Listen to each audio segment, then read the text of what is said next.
96.7 Destiny Radio. Saya lang. Napakasaya ngayong umaga. Bakit kaya masaya ngayong umaga? Ano kayang meron? Kuya Boyet, bakit masaya ang umaga? Magbigay ka ng dahilan. Madaming chismis. Tama talaga, yan talaga yung dahilan kung bakit masaya ang everything, ang everyone, ha? Madami ang chismis. Pag konti lang yung chismis, boring. Dapat hindi nawawala. Kailangan, mga ano yan, 3 times a day kang chumichismis dapat kasi may mga ganyan tao ay, yung chismis ang kanilang buhay. Pag hindi sila nakachismis ng buong araw, nanginginig sila. May mga ganyan tao, hindi pa ako nakachismis, nangangati na yung balat ko. Hello naman sa mga patagong nagsiselos.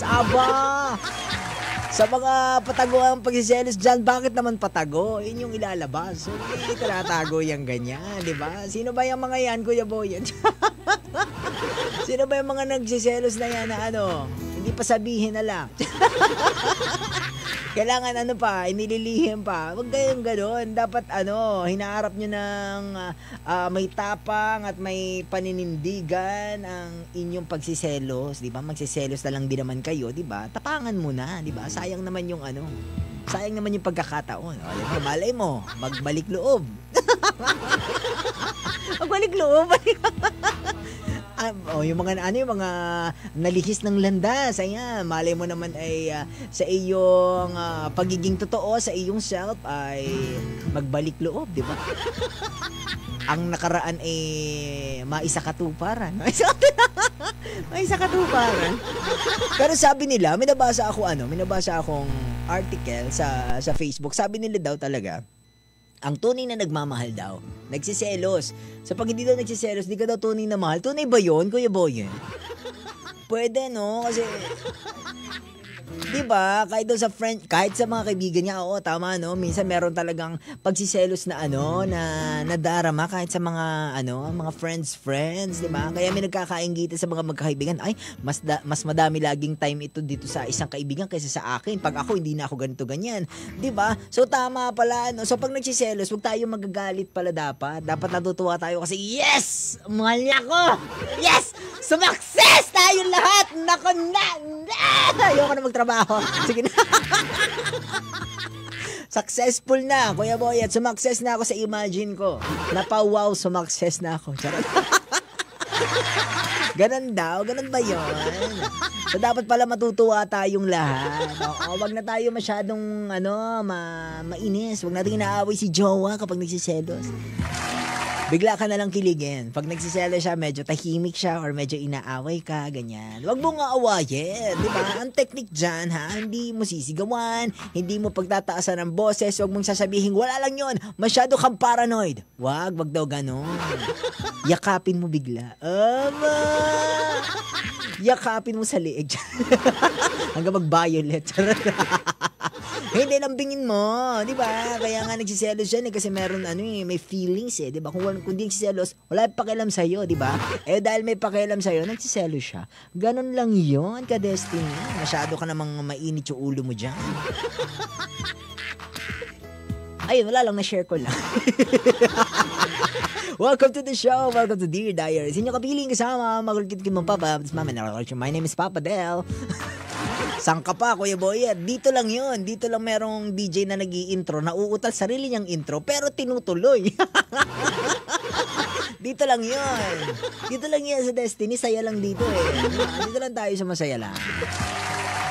At sa mga bubukas man lang ng kanika nila mga radyo, kayo po ay nakatutok sa istasyong pinipili ang saya. Kayo po 96.7 Destiny Radio. And naka-live tayo by the way sa ating Facebook, guys. Nakapula ako ngayon kasi nga para do swerte.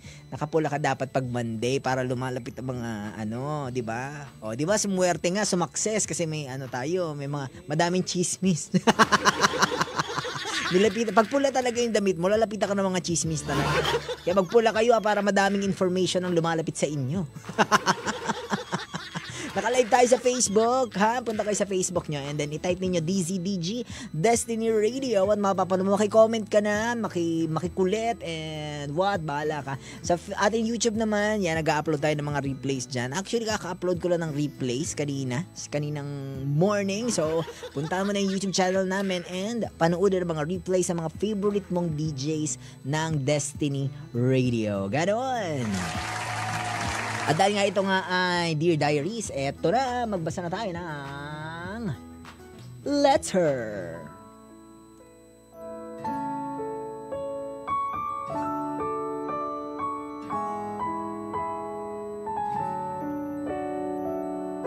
Ang ating letter galing kay Jane.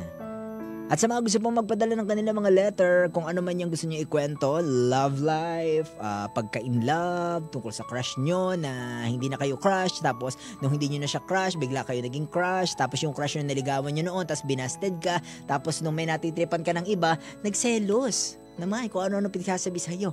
I-chat mo yan sa akin, na ipadala mo yan sa ating Facebook. Ha, kung ano mang kwento yan, rant, galit ka, bahala ka sa buhay mo, ipadala mo sa akin. I-type mo lamang sa yung Facebook, Papa Del, at ako'y makikita mo dyan, parang magic, voila, ganun. Ano sabihin nung voila, Kuya Boy? Letter V, no? Voila. O, diba? Parang V-O-I-L-A, voila. Pero bakit voila ang ano? Pagkakabang. Pagbubulan ako. Isa sa mga questions sa buhay, isa sa mga mystery ng buhay, ang spelling ng bola. Ito kay Jane, sabi niya dito. Hello, Papa Del. Ako nga pala si Jane. I-share ko lang tong rant ko. Nahihirapan kasi ako sa nararamdaman ko. Meron akong boyfriend for almost 8 years, pero niloko ako.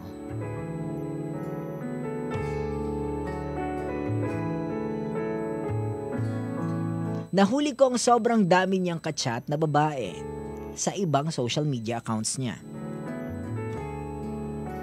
Baka naman networker siya, tapos ano lang siya, open-minded ka ba? Baka naman ganun lang. Ikaw naman, masyado ka naman judger. Sinubukan kong patawarin siya, kaso hindi ko kinaya. Kaya't nakipaghiwalay ako sa kanya. Aba. So hindi ka anong tawag dito? Wala, hindi ka nagpapaloko. Galing. Tama yan. Pero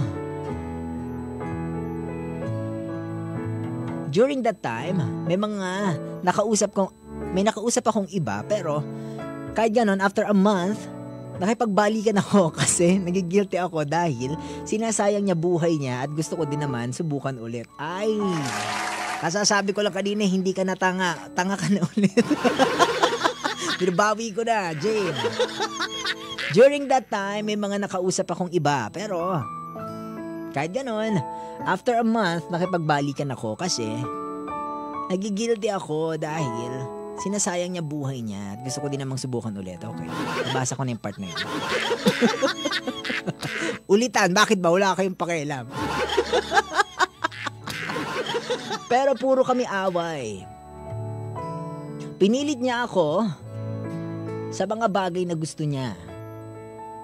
Gusto niya lagi akong pumayag na makipag-sex sa kanya. Ay, why naman like that? Gusto niya din mabuntis ako. Mabuntis na ako, pero ako, hindi ko pa yun gusto. Ngayon, napapaisip ako. Sobrang confused ako kasi wala na akong nararamdaman na love para sa kanya. Ang nararamdaman mo, constipation. Hindi, Leo. Dahil sa lagi din naming pag-aaway after namin magbalikan. Ano kayang gagawin ko? Abay, bumili kang suka. Bumili kang suka at ipagpatuloy ang buhay. Yan ang gagawin ko. Pakiramdam ko ayaw ko na, pero nagigilty ako kasi masasaktan ko siya. Maraming salamat sa pagbabasa nito, Papa Del. Jane. Pa si Jane. Kita mo nga naman. Kuya Boy, ano gagawin natin kay Jane? isa ko na lang natin si Jane at gawing langka. Ay nako naman Jane, bakit naman ganyan? Nakapaghiwalay ka na nga, bumalik ka pa. Sabi nila ha, merong mga taong inaalis sa buhay natin. 'Di ba? Para sa atin din naman 'yun 'di ba? Kasi nga merong mga taong hindi naman talaga meant for us. Kumbaga meant sila para maging lesson. And ayun, naging lesson siya sa iyo. Unfortunately, hindi ka natuto. 'Di ba? Finally nakawala ka na eh.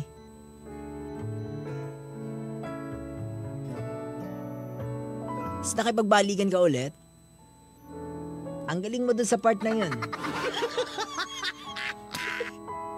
Ang dami niyang chinachat, di ba? Sabi nila, tunay once a cheater, always a cheater. Nagawa niya sa yun one time, kaya niya ulit gawin ng paulit-ulit. Yes. Di ba? Kaya niya ulit gawin ng paulit-ulit. Isang beses niya nagawa. Hindi ikaw yung magiging dahilan ng pagbabago niya. Kasi sa iyo niya ginawa yun eh. Pwedeng ibang tao maging dahilan ng change sa isang tao, but that's not going to be you. Pag pinatawad mo lang siya, binalikan mo ulit, ganun lang ulit yun. Ibig sabihin lang nun, ang image na lalabas sa'yo doon, ha? Ang magiging itsura mo doon, Jane, kahit gumawa siya ng ganyan, kaya mo siyang patawarin.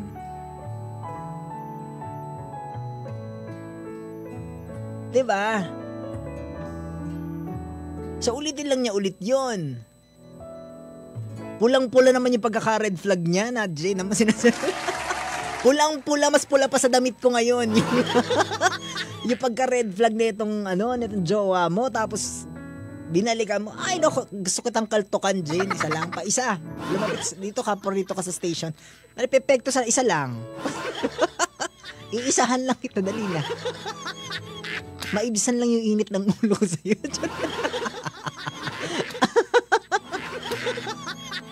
Ay nako, anong dapat mong gawin? Wala akong nakikitang way eh. Una sa lahat, ayaw mo na naman. Diba? Sa'yo na nanggaling, diba wala ka ng love na nararamdaman. Nagigilty ka na lang. O iwan mo na. Yun lang yung pinakang mo dun. Yun lang yung dapat mong gawin dun.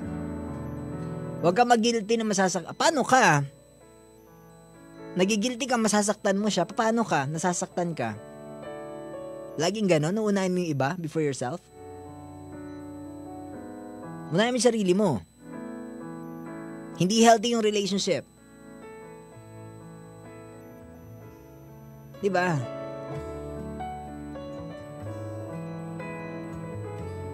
Hindi naman puro heaven yung hindi puro happiness, puro heaven yung yung relationship. Alam natin 'yan, 'di ba? Relationship is a roller coaster ride, 'di ba? Merong pagka-heaven, meron din namang parang nadidemonyo na kayo, 'di ba? May ganun talaga sa relasyon, 'di ba? Ups and downs. Pero kung more hell na yung relationship kumpara sa sa kasiyahan, more on parang nasa impyerno ka, yung feeling mo talaga na di-drain ka na everyday. It's not healthy anymore. Let go.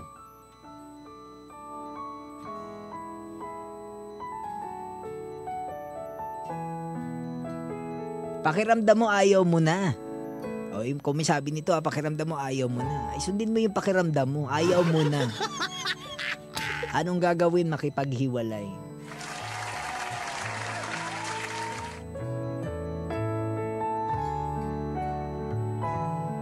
Ayun, wala lang, na-share ko lang. Sana nakatulong, Jane. Ay, naku, maraming salamat, Jane, sa iyong pagpapadala ng iyong letter. Para magpadala ng letter, ha? Punta kayo sa aking Facebook page, Papa Del, at ipadala nyo na yan. Thank you very much, Jane. Ito talaga yung mga naghahanap talaga na yung mahihilig talaga sa red flag. Madami ka bang kilalang ganyan?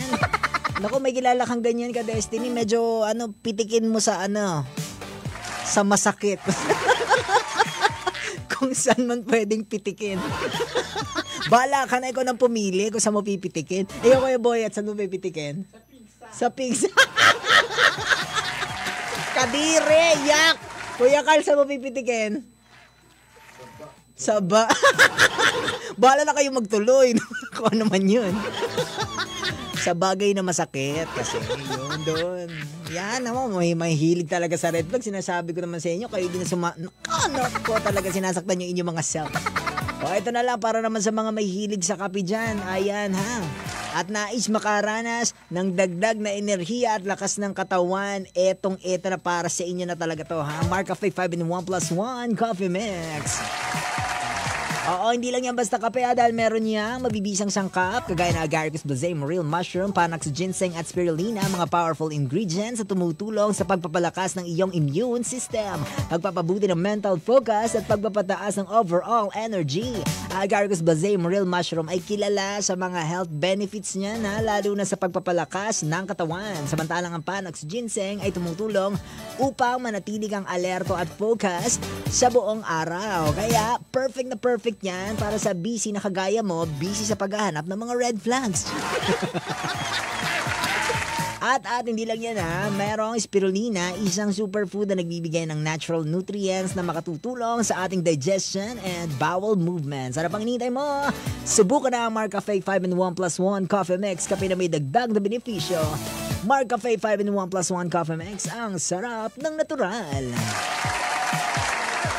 5:19, 10:19. Gutom na.